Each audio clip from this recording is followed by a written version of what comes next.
Hello, and welcome to the Stafford Beer Brain of the Firm reading group of General Intellect Unit. This time we are finishing off Chapter 17.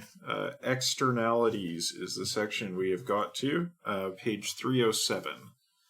As time wore on throughout 1972, Chile developed into a siege economy. How ironic it was that so many eyes were focused with goodwill on the Chilean experiment in all parts of the world, while governments and other agencies, supposedly representing those liberal-minded observers, resisted its maturation with implacable hostility. The nation's life support system was in a stranglehold, from financial credit to vital supplies. Its metabolism was frustrated, from the withholding of spare parts to software and expertise, literally and metaphorically. The well-to-do were eating rather than investing their seed corn, with encouragement from the outside. Even more ironic, looking back, is the fact that every advance Allende made, every success in the eyes of the mass of the people, which brought with it more electoral support, made it less likely that the Chilean experiment would be allowed to continue, because it became more threatening to Western ideology. Central to this economic plight, which, see Chapter 16, had been forecast, was the question of foreign exchange. As mentioned, foreign earnings hinged on copper exports, and we were to see the spectacle of the phantom ship full of copper that traipsed around European ports looking for permission to unload. It was said that the Chilean government had refused compensation in taking over the copper industry. In reality, it had tabled the totals of foreign capital invested together with the revenues taken out of the country, and had raised the question as to who should be compensating whom. Whatever the rights and wrongs of this copper problem, however, the intention formed by the national plan to invest most available foreign income in the copper industry appeared absurd. Not only was such a strategy politically vulnerable, as we already knew, it made no economic sense either. This was where the Checo simulations, however unreliable, had their impact. What they certainly did convey was that the rate at which an economy under such pressure was likely to change compared with the rate at which investment in the copper industry could conceivably pay off. Here was a dilemma indeed. From the point of view of responsible Chileans, it would have been outrageous not to invest the maximum of foreign exchange in copper. Was not the failure of U.S. ownership cited in exactly these terms? Nationalization had been a recognition not only of the economic exploitation of the outstanding national resource, but of a decade of neglect and investment that would have a catastrophic effect in the longer term. Selective mining, inadequate maintenance, the failure to reshape the development of the resource had led to disastrous outcomes already. These were the specifics of the indictment of the foreign ownership. Looking back, a member of the core group immediately reeled off different, explicit examples from 5 different copper sites, adding the cybernetic point that investment in copper, since it produced the maximum surplus in foreign exchange, provided positive feedback and not simply exchange to the Chilean economy. Even so, what was said in the last paragraph had its own validity at the time. The story reflects a perfectly general political double-bind. Of what avail is long-term planning, conducted in absolute dispassion and disinterest for the sake of a future generation, if survival in the short term is thereby surrendered, and that future is consequently barren? Alternatively, of what avail to the future generation is an inheritance of the denial of its interests in favor of the earlier survival that made its very existence possible? Somehow, the whole dilemma was summed up in the fact that when Angel Parra wrote a haunting song called El Barque Fantasma about the ghost ship carrying copper which no one would unload, and when Allende approved it to the extent that he wished to take disc pressings as gifts to the members of the United Nations he was shortly to address, the president was thwarted. The record pressing company was on strike.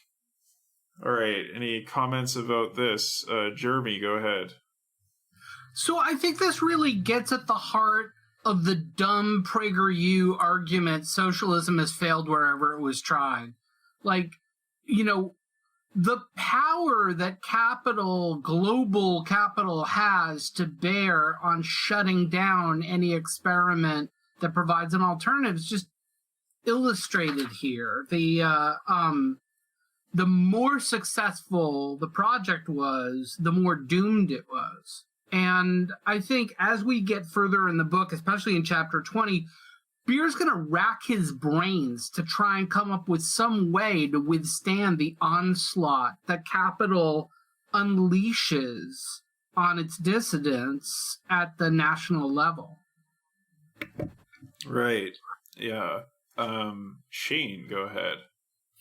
Yeah, the bit at the top here, which is I think we've kind of come across a couple of times, where it's like Beer's surprised the capital lashes out in this kind of way, and we're not surprised at all. But I think something that just came to mind there is that, like, in this time frame, 1971, like, I mean, yeah, you had plenty of evidence for them, the Yanks especially fucking around in Latin America, but this is just before the end of the mid-century labor compromise, or the class compromise. And this is immediately before the, like, restoration of capital as the full sort of decider of everything. So putting oneself in Beer's shoes to imagine, like, kind of growing up in England in a fairly sort of affluent sort of place, and this sort of the labor compromise being kind of baked into the way you think about the world, and then being maybe a little bit surprised about the especially craven and vicious way that the US reacts to this stuff is maybe a little bit more understandable. I think the later comment about, like, the sort of underdevelopment of the nationalized copper resources is interesting, right? That, like, you can take all the stuff away from the capitalists, but what they leave you is a patchwork hodgepodge of fucking underdeveloped or partially developed nonsense. Like, when you go and look, it's like, oh wow, this is actually not very well run at all. I thought that was kind of interesting, right? That, like, what's the line here? That nationalization had been a recognition not only of the economic exploitation, but of a decade of neglect and investment that would have catastrophic long-term effects. So what they took over was, like, it's I don't know. We think of, like, oh well, the capitalists have all the good shit, so we should just go and take it, and then we'll have the good shit. But then you get there, and it's like, well, this is a hammer with, like, got claws on both ends or whatever. It's just all very weirdly underdeveloped and anemic. It's really good at generating surplus value, but it's like maybe the machinery of capital isn't actually all that great at doing the thing you want it to do, perhaps. Yeah, definitely. It's interesting because there is a kind of asynchronicity where the best vintages of machinery and means of production are going to be introduced at the start of major capital accumulation in a country, when they can basically just copy and steal from whoever is the market leader, and just introduce the newest vintages of stuff. But that tends to also imply that the proletariat is going to lag behind that in its growth and strength. So that when the proletariat actually does have a significant amount of power as a result of capitalist development, the means of production may already be behind the times, or likely will already be behind the times because of capitalist development happening or moving to another place, being in the process of moving to another place.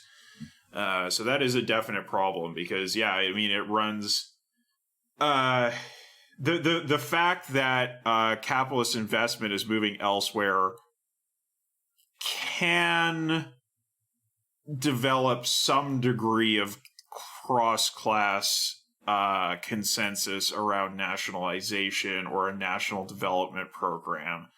I would say it's very contingent on a lot of different factors because the so-called national bourgeoisie may actually not give a fuck. But in some places like Chile or Cuba, that was a significant factor in pushing the revolution forward, was underdevelopment of industry. according to colonial relations. Maybe there's something kind of like, I mean, for the contemporary moment, right? Like, I mean, even if, like, I don't know, even if the Jacobin people got exactly what they wanted and Bernie took over the whole fucking place and, like, nationalized everything. Didn't you hear? Biden is the new guy. Is he the new guy? He's changed tack. He's the one who's going to pin all the He's already making massive announcements about government spending. It's sunshine and lollipops, people. we actually won. This is amazing. We didn't lose at all. We actually won. But even if you do that, you nationalize everything in America. What do you actually get? You get a decrepit, crumbling fucking infrastructure. All the good tech is in China. You know what I mean? Yes. All the best stuff is overseas, right? You get the fucking broken roads and the sewer pipes that don't go anywhere if you nationalize everything in the States. Shrug, you know. Mm-hmm. Mm-hmm. Okay, so let's move on here. I think we'll go Matt, Jake, and then Boast. Yeah, like it is interesting, like question, especially for resources. I'm just thinking about like Venezuela versus Saudi Arabia, where like I think the argument that there was like some mismanagement with regard to Venezuela's state-run oil company and the Boast's cat. They just didn't invest where they could have, and that allows the U.S. to play games with the price of oil because like Saudi and them can because they can still make money off of a lower price because they've got more advanced refineries and stuff. But I mean, like it's also just not quite that simple. Like I mean, Saudi having that ability that like they control themselves, like that is like that's also like a function of their very unique privileged place in the web of empire. And so like you can't necessarily like assume that you're going to get that kind of infrastructure around your natural resources if you're just if you're an imperial vassal state. Yeah, well, and it's interesting, right? Because certainly the U.S. was hostile to the Chilean Revolution, but this ghost ship was unable to sell copper to any of the advanced capitalist countries. So, like, even France, which loved to give the finger to the U.S., would not take it. So these countries that, or Canada, right? Gave the finger to the U.S. on Cuba, still wouldn't take it. So it's like there may be apparent divisions within the advanced capitalist countries, but when it comes to a question like this, they all just close ranks. All right, Jake, go ahead. Yeah, I was going to bring up the Venezuela thing because of that. Like, I've seen a couple headlines recently about a ship that's been like not stranded, but like forced to stay just off the coast of Venezuela and like not allowed to go in and drop off the oil because of the U.S. blockade. And yeah, that sort of idea of like, there's a major export that when capitalists were running the exporting, was able to make a lot of money. And then once the system gets threatened, and once there's an actual possibility of a socialist country succeeding, that they pull out all the stops, and it doesn't really matter whether or not that resource would be useful to any capitalist. It's about, this is when it becomes more about the principles than about making money, right? When it's about whether there can be an example of successful socialism, which they don't want to allow. And yeah, so it's like, it's easy to sort of say in hindsight, like, well, yeah, they should have diversified. But then it's like, well, what does that mean? What does that look like? Would they even have been able to do that? I'm sure you could make arguments for either, but it's certainly much more complicated than just saying like, well, invest in other things because, they would have boycotted or prevented those things from being exported too. It's not about like the particular commodity. It's about the fact that the global economy is capitalist, right? And to participate in that economy as a socialist country is kind of not really possible. I mean, it was somewhat possible when, the Soviet Union was existing and there was this big block of socialist countries that were accepting, or more accepting rather, of kind of this global trade, still in a sense in kind of capitalist relations, like a world market. But like once that's gone, I mean, like there's nothing now, and it just really shows the need for, ultimately, like, we need a world revolution, right? We can't just rely on one country to succeed in overthrowing their government and creating socialism. It's like, well, then they're going to be starved by the rest of the world. And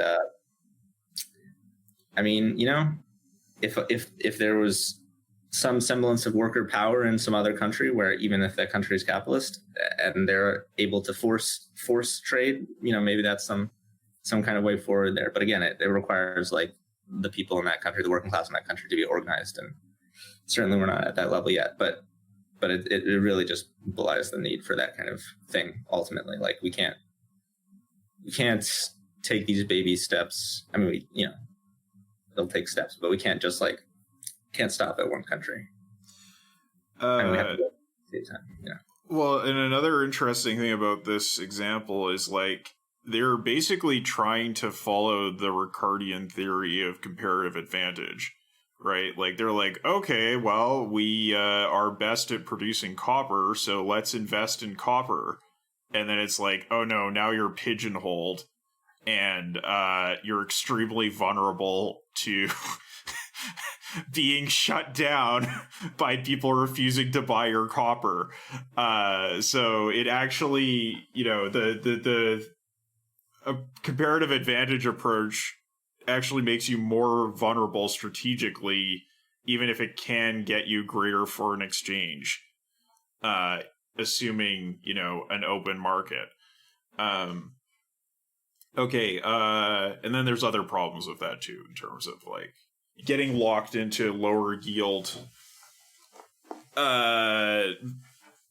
industries, or being put into a place of food dependence because of selling cash crops and all that kind of stuff. All right, Boast, go ahead, and then Shane. Yeah, I really love this section because it kind of speaks to this persistent paradox that it's nice that even like Beer encountered, where you have capitalists operating on the short term, where they weaponize neglect to just smash and grab, extract as much surplus value as possible. But then once you socialize things, you essentially crank up the difficulty to the hardest possible difficulty, because you have this almost eternal now that you have to deal with. And literally the ecological crisis just jumped out of the page and smacked me in the face when I was reading through this, because I'm not a good economist. I just happened to do some of it in school. But whenever I hear people talk about it, I hear people talk about it in these economic forecasts, where it's like, if we do stuff now, is it going to pay off, or are we going to see these returns at some point? And it just kind of speaks to how toxic that way of like envisioning things is. It's like you either have to deal with all of the consequences, or you have to realize that whatever your presence is in this area is just going to be destructive while you're getting all that surplus value out, until the rivers are acidified and the trees are all cut down. Right. For sure. And Shane, go ahead. Yeah, this is all just so reminiscent of like Mike McNair's argument in Revolutionary Strategy for the strategy of patience, and at a minimum getting a continental majority. So this, this whole Chilean affair is just that whole, like socialism in one country, it can't work really. I mean, it doesn't work if you do it the hard way. It doesn't work if you do it the nice way, or whatever. You kind of need a kind of, I think McNair's on the right track, thinking like a continent-sized block that is more or less self-sufficient.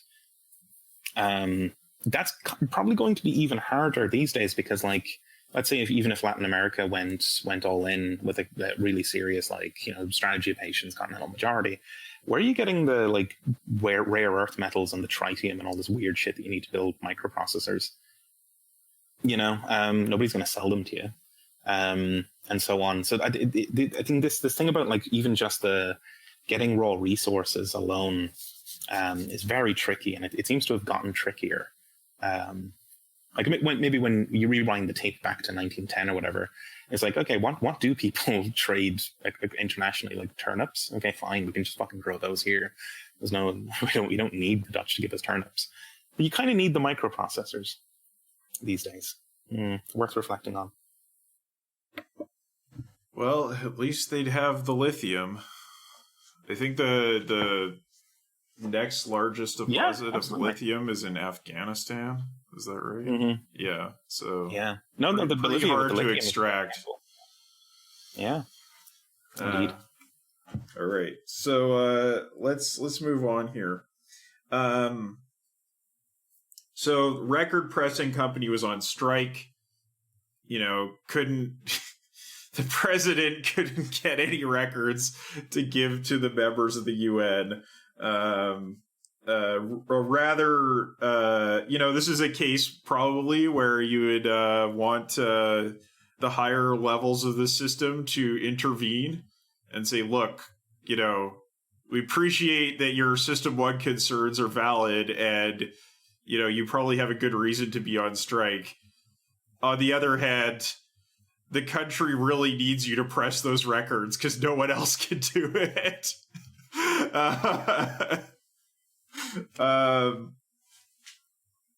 All right. So the Checo team had built a preliminary model of inflation, as mentioned, and we wanted to understand through this the nature and the risk of hyperinflation. It was argued in textbooks, remember that the date was 1972, that monetarist policies could hold such a situation. Therefore, I made a systems theoretic model of monetarist economic regulation, checked it through with a leading British economist prominent in support of this approach, and tried to use it in the context of the Checo work. The cybernetics of monetarism seemed totally inimical to the cybernetics of a free society as the Chilean experiment had defined it, or as I would define it anywhere else today, because the regulatory tool embodies a model of what must be regulated that denies variety proliferation in pursuit of adaptation and evolution to any changing economy. Remembering the cybernetic theorem that declares a regulator to be effective only insofar as its model of what is regulated is adequate, we see monetarism a diminution in variety. We see in monetarism a diminution in variety of the real economic world entailed by a regulatory model that cannot encompass more. Only variety can absorb variety. Ashby's law can be met either by expanding regulatory variety to absorb evolutionary variety, or by curbing evolutionary learning until variety in the economy matches the regulatory variety disposed by the only regulator, the money supply, that the ideology of the status quo is prepared to acknowledge. Having come to this conclusion, I intensified the search for novel and evolutionary activity whereby the Chilean economy might very rapidly enhance its foreign earnings. Of course, this meant looking for national assets other than copper. Of course, moreover, diversification had been a major concern in Chile for many years. Even so, I identified three possibilities in which there seemed reason to hope. The first was skilled artisan labor. There seemed likely to be an expanding market in the first world, aching under the dull uniformity and plastic gimcrackery of its domestic architecture and design for handcrafted products, especially those that draw on so rich a heritage of symbolism, texture, and color. The second was wine. Chile produces vast amounts of wine and drinks most of the best of it, exporting only the cheapest in relatively small quantities. In fact, the best Chilean wine is excellent. There is an advanced oenological institute and a general belief that Chilean vines, originally from France, were the only vines in the world to escape altogether the phylloxera epidemic of the late 19th century. The third natural asset was 3,000 miles of coastline and the fish in those seas, notably anchovies. So let's talk about this. Initially, trying to examine the economy through monetarism, and Beer's critique of monetarism as like, well, what it's going to do is reduce the economy to the level of variety embodied in this really simple economic model that only looks at the money supply. And then this idea of diversification. Okay, no comments there. Let's move on with the rest of this. So with the help of others in the core group, appropriate contacts were made with government people in all three areas. It was difficult to quantify the possibilities for mobilizing artisans, but there were soon hard facts and practical possibilities with which to clothe the other two skeletal ideas. Moreover, it emerged that there was a sizable mountain of pig iron available for immediate export. I returned to Europe armed with these dossiers and with the promise that two authorized negotiators for the minister could be called into the situation at any time. It so happened that during this period I was a partner, one of 5, in a consortium, now disbanded, which had the aim of facilitating major international enterprise. The other 4 partners listed an international jurist, a physicist, an ex-diplomat, a foreign banker, and a well-known professor of economics. Hopefully not the same one who promoted monetarism to Beer. All the partners had strong connections worldwide in their own fields, and the plan, which proved to be very far ahead of its time, was to seek synergistic developments in large-scale projects of all the expert inputs that would be required. It seemed that the fisheries project offered an ideal prospect for the intervention of this partnership. Thus, while I was hawking pig iron and discovering that the steel industry cartel across Europe was yet more powerful than when I had left the industry 12 years earlier, which I guess is the basis or the origin of the EU, and also trying to establish that a wine market existed in Britain for a medium-priced product. There is a sizable gap in quality and price between Chateau Plonk and the Appellation Contrôlée, for which a Chilean wine could have been tailored. My partners were considering fish. The Japanese were already fishing these waters from very powerful vessels, to the chagrin of Chilean fishermen, who accused the Japanese of poaching inside territorial limits. Our idea was to hire large factory ships which would produce fish meal continuously at sea.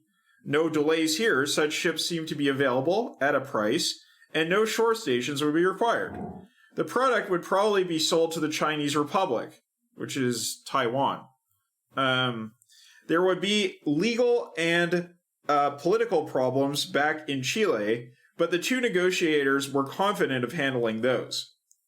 None of these plans was to mature, and it is impossible to prove exactly what went wrong, because at all times the negotiation space was thick with unreal demands and feeble excuses.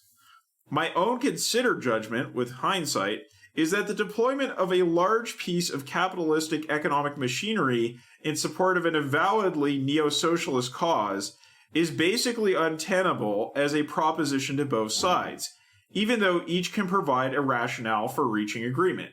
Note the expression neo-socialist. This analysis would not apply to East-West trade agreements, which are basically capitalistic in each direction. I have already reported President Allende's words to me. How can a small socialist state continue to exist in a capitalist milieu? Of course it cannot, without very powerful support, as Cuba had, and Chile had not. By the end of this epoch, another coup d'etat was attempted. The president later called it the September Plot. There was much unease. There was a sense that irresistible forces from outside the country would use whatever sympathetic internal interest they could find to bring the government down. Even so, the coup was overcome, and the commander-in-chief again pledged the loyalty of the armed forces. All right, Shane, go ahead. I love how Beer basically summarizes the entirety of transforming technology in a half a paragraph. It's just no, yeah, this economic machinery can't be just used for this purpose, and also the Soviet Union's interaction with the rest of the world was basically capitalistic anyway. It converged on capitalism. It's just like, yeah, Feenberg.jpg. It's fucking fantastic. Yeah, I mean, it's interesting to think what he's saying there. Like,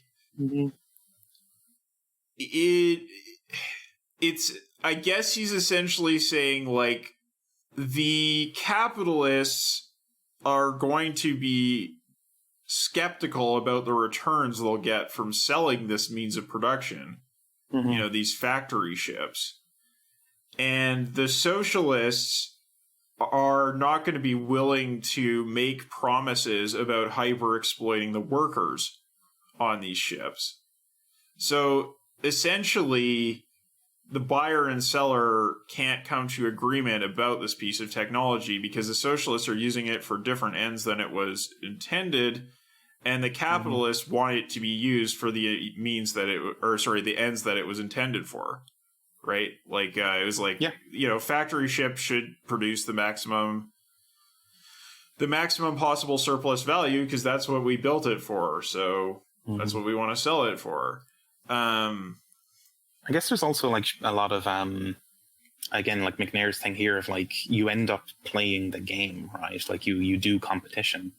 Like with this kind of national revolution, you play the enemy's game by the enemy's rules. Like you're kind of bound into this competitive, capitalistic kind of calculation. Even at this level where you're trying to bootstrap yourself into self-sufficiency.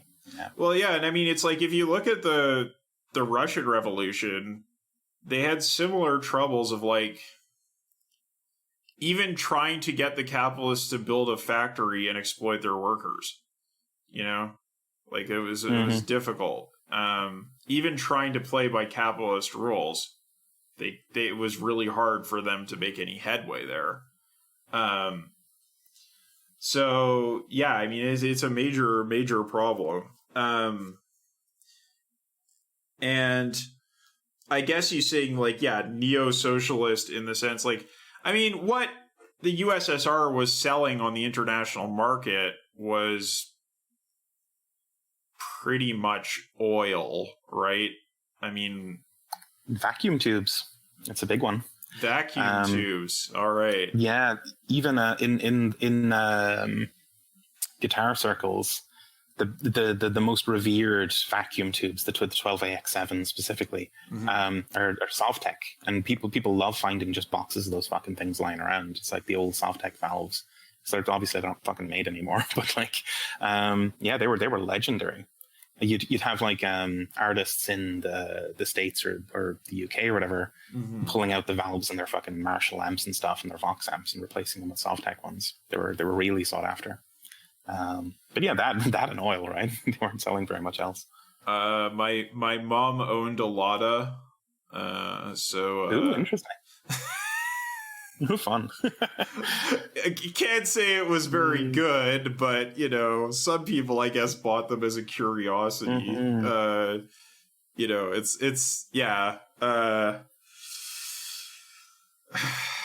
Anyway, I think like it's not like the USSR was interacting with the world capitalist economy on a highly diversified basis. It was pretty much doing the same thing that Canada does and selling, for the most part, raw resources.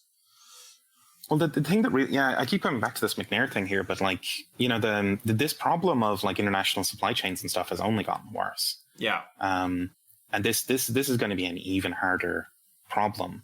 And I think it makes the kind of general McNairist thrust of just the whole continental majority stuff. Like you have to aim for a rising tide that covers the whole continent at a minimum. I think that's even more relevant. Like, even reflecting on this now with this chapter, and the problems they had of just flogging fucking pig iron and like getting fish going. That's so much worse today. Yeah, wow, crazy problem. Especially because all the fisheries are depleted. Yeah. Okay, let's go to Boast and then Jeremy and then Matt. Yeah, just more comments on ecological crisis. There was a particularly good article that I guess was written a little while ago at this point, but it was called Between the Devil and the Green New Deal. And it always kind of stuck with me because it really dug into the high-tech machinery that we would love to have to offset the ecological crisis, and how it is itself ecologically destructive. And this is not like windmills killing birds or whatever, but this is like rare earth minerals having to be extracted out of the ground and then transported across the earth. And how, I feel like you kind of have two options. There's like the easy route where you just, you do the capitalist stuff, you accept you're going to be evil, and you're like, well, we have to. Then there's the more noble hard road where you're just like, well, how can we get along without the same considerations for technology? Like, how can we think, quote unquote, cybernetically and achieve the same technological advancement without necessarily having the same number of circuit boards, which is, speaking straight out of Beer's brain. Yeah, I think it's definitely going to require a lot of adaptation. And I think there's probably numerous sectors where waste could be reduced just by like slowing down product cycles. But yeah, there's certain things that really do need to change, like international shipping definitely needs to be put on a new technological basis, and getting stuff like rare earth metals, well, there needs to be a completely new arrangement negotiated with suppliers, which is going to, increase expenses all across the entire supply chain, right? So I feel like it's not insurmountable. There's probably a lot of fat that we could cut, because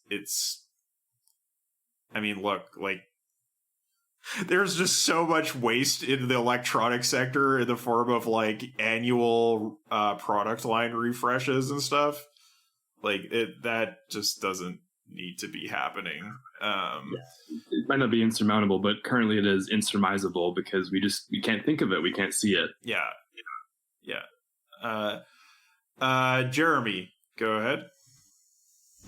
Yeah, this conversation makes me think there's a bread tuber, Luna Oi, who is a Vietnamese communist. And someone asked her in one of the Q&As, like, why isn't Vietnam like a perfect communist society? And she was like, we spent 30 years in a war of national liberation that killed millions of our people. The U.S. dropped more bombs on us than they dropped on Western Europe in World War II, completely destroyed our infrastructure. Then we were dragged into the Cambodian Civil War, and then we fought with China.